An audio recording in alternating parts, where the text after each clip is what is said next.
그들에게 이르시되 기록된 바 내 집은 기도하는 집이라 일컬음을 받으리라 하였거늘 너희는 강도의 소굴을 만드는도다 하시니라. 주 앞에 복된 세상을 열어가며 하나님의 나라를 기다리는 새벽의 기도자 여러분, 주님의 복된 은총을 기도합니다. 오늘 우리가 읽어갈 말씀은 이사야 56장 1절로부터 8절까지의 말씀입니다. 우리가 이사야의 말씀을 읽어가며 우리가 살펴보는 하나님의 구원단락 40장부터 66장까지는 크게 이렇게 둘로 좀 나눠볼 수 있습니다.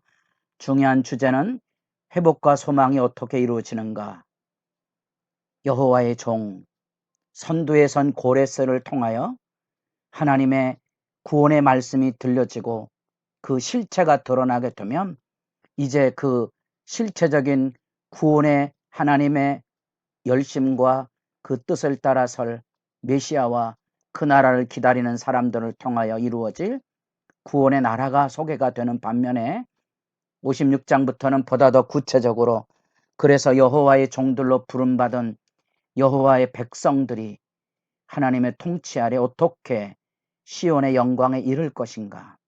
어쩌면 이 구원의 영광의 역사는 우리 시대를 지나서 종말의 시대에 이루어질 그런 점에서 계시록에 이루어질 완전한 하나님의 나라의 회복도 내다보고 있는 내용을 담아내고 있는 부분입니다. 그 선지자가 바라보고 있는 전망을 잘 살피셔야 이 본문을 이해하는 데 도움이 될 것입니다. 자세한 내용은 조금 본문을 읽어가면서 여러분 구체화하시기를 바라고요. 제일 먼저 그래서 하나님의 백성에 대한 말씀이 들려지게 됩니다. 그 백성에 대한 책망과 회복의 길, 하나님의 백성을 새롭게 살리시고 돌보시고 그들을 통하여 새로운 나라를 이루시는 긴 구원의 역사. 그래서 이사야 시대뿐 아니라 예수님의 시대를 지나서 완전한 종말의 시대까지 이루고자 하는 하나님의 구원의 열심, 그 구원의 일하심을 우리가 내다보며 이 부분의 말씀들을 읽어 가셔야 될 것입니다. 첫 번째 등장하는 주제는 1절에 나타난 1절, 2절에 나타나고 있는 하나님의 구원에 대한 이야기입니다.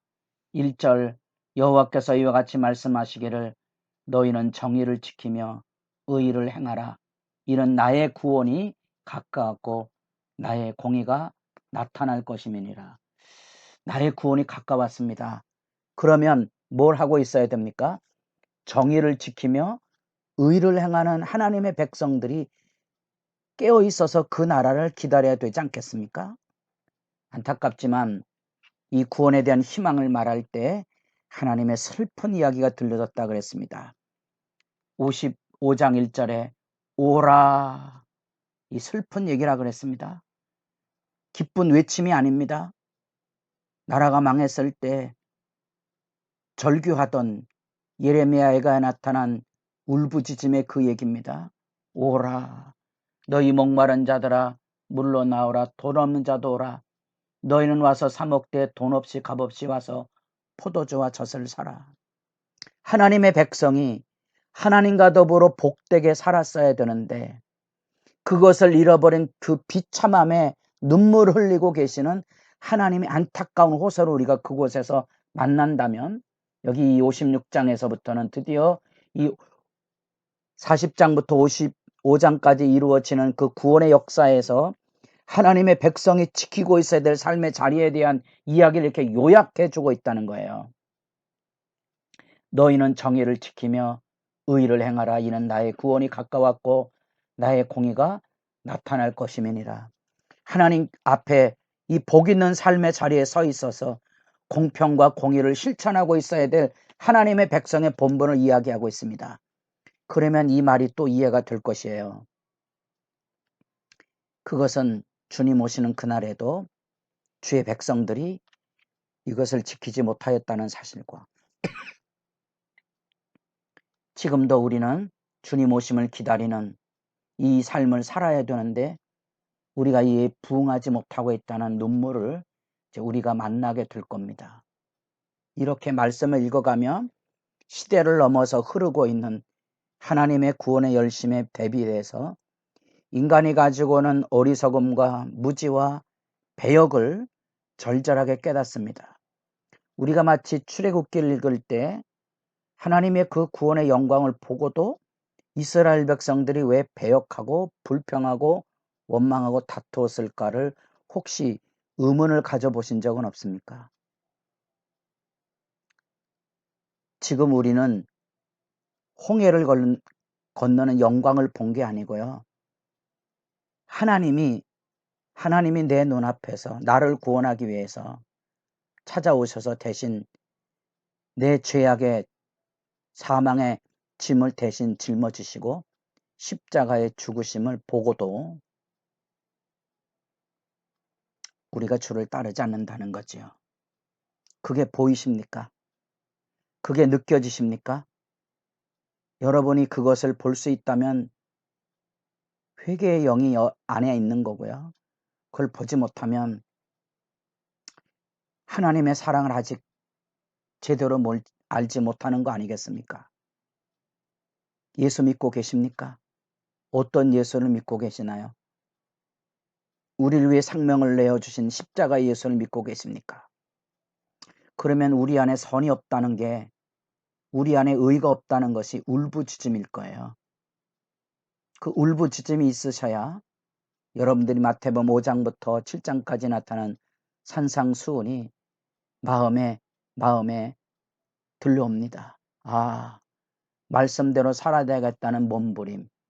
사실은 그 몸부림이 우리 안에 선을 이룰 뿐 아니라 그 몸부림이 우리로 하여금 주의 십자가로 더 가까이 가게 합니다. 우리 안에 선이 없음을 절규할 수밖에 없는 거지요. 그 겸비함, 그 온유함이 우리가 이 불의와 악이 횡행되는 세대 안에 똑같은 사람이 되지 아니하고 똑같은 악다구니 하지 않고 나도 그렇게 수치와 부끄러움이 있었기에 저들을 안타까이 볼 줄 아는 긍휼과 자비의 하나님의 마음을 배우게 됩니다. 그런 점에서 보면 이 안식일 준행이 아주 중요한 메시지지요. 여러분들이 출애굽기 말씀 읽을 때 하나님의 백성이 하나님 앞에 지켜야 될 예배 규례 아닙니까? 이 안식일 계명이 신앙의 근본 아닙니까? 그러나 여기 안식일을 지켜 더럽히지 아니하며, 이것은 이사야 말씀 안에도 마찬가지지만 신약 시대를 아우르는 참 예배자의 모습, 그 하나님의 백성이 지켜야 될 참 예배의 모습을 우리에게 일깨워 줄 뿐 아니라 그 너머에, 이 안식을 준행 그 너머에 하나님의 의가, 내 의로는 구원에 이를 수 없기에 하나님의 의를 구하고 하나님 앞에 엎드려지는 내 힘으로 구원받음이 아니요 오직 하나님의 용서하심으로 구원받는 그 은혜의 의가 우리에게 절박함을 깨닫게 됩니다. 우리가 예수 믿었다는 것 때문에 천국에 간다는 말은 잘 생각해 보면 또 다른 오만일 수 있습니다. 내가 믿었습니까? 아니지요. 내가 믿었다고 생각하는 사람들이 교회당 안에 많아지면서 이 하나님의 공평과 공의가 무너지고 영혼에 대한 눈물이 메마르게 되는 거지요. 그 안타까움을 여러분 볼 수 있어야 됩니다. 그래서 하나님께서 이제 새 성전, 그래서 여러분들이 3절부터 7절까지 좀 듣기에 거북하고 읽기에 어렵지만 소외된 자들의 불평이 쏟아지는데 고자와 이방인의 증언이 그곳에 나옵니다. 고자는 이스라엘의 규례 안에 하나님의 전에 들어오지 못하게 돼 있습니다. 부정한 자로 낙인 찍혀진 거지요. 이방인도 예외 없지 않습니까? 그런데 이 고자와 이방인들에게도 하나님께서 은혜가 열려져서 저들도 공의와 의를 행하는 믿음의 자리에 들어오게 되면 그 안에서 하나님께서 주시는 새로운 공동체의 준칙이 거기 6가지가 소개되어 있습니다. 여호와와 연합하고 그를 섬기고 그의 이름을 사랑하고 여호와의 종이 되고 안식일을 지켜 언약을 준행하면 이제 그 거자와 이방인들에게도 구원의 문이 활짝 열려진다는 거죠. 누구나 다 들어올 수 있습니다. 그래서 7절에 내가 곧 그들을 나의 성산으로 인도하여 기도하는 내 집에서 그들을 기쁘게 할 것이며 그들의 번제와 희생을 나의 제단에서 기꺼이 받게 되리니 이는 내 집은 만민이 기도하는 집이라 일컬음이 될 것임이니라. 이제 만민이 기도하는 집이 된 거예요. 그 만민이 기도하는 그 집 안에는 이제는 사회에서 소외되었던, 종교적으로 부정하다고 소외되었던 고자들도 다 들어와서, 부정하다는 이방인들도 다 들어와서 하나님께 예배하고 하나님께 기도하고 하나님께 설 수 있다는 사실이죠. 이후에 이 성전이 바벨론 포로로 끌려간 이후 또 성전이 무너지고, 성전이 이제 무너져서 더 이상 제사할 수 없게 되었을 때 이제 할 수 있는 유일한 것은 뭐죠? 성전에서 제사가 무너진 다음에 기도가 드려질 수 있는 거죠. 그 영광에 이제는 만민이 참여하게 된다는 거죠. 그래서 8절에 요약이 들려집니다. 이스라엘의 쫓겨난 자를 모으시는 주 여호와가 말하노라. 내가 이미 모은 백성 외에 또 모아 그에게 속하게 하리라 하셨느니라. 이제는 모든 이방인까지 다 수용된 새로운 이스라엘의 영광이 그곳에 담겨져 있어서 여기 새로운 공동체에 대한 기대가 이렇게 드려지고 있습니다. 여러분, 여러분의 기도 안에 이 눈물이 사려 있기를 진실로 바라고요. 이 소망이 든든해지기를 바랍니다. 왜 예수님께서 세리와 창녀의 친구로 살으셨는지를 이해하셔야 되고요. 그 누구나 이제 기도하는, 이제는 만민이 기도하는 집이 되고 이제는 만민을 위하여 기도하는 집이 된 하나님의 교회의 거룩한 믿음의 역사를 여러분 내다보시고 가슴 벅찬 기도가 드려질 수 있기를 바랍니다.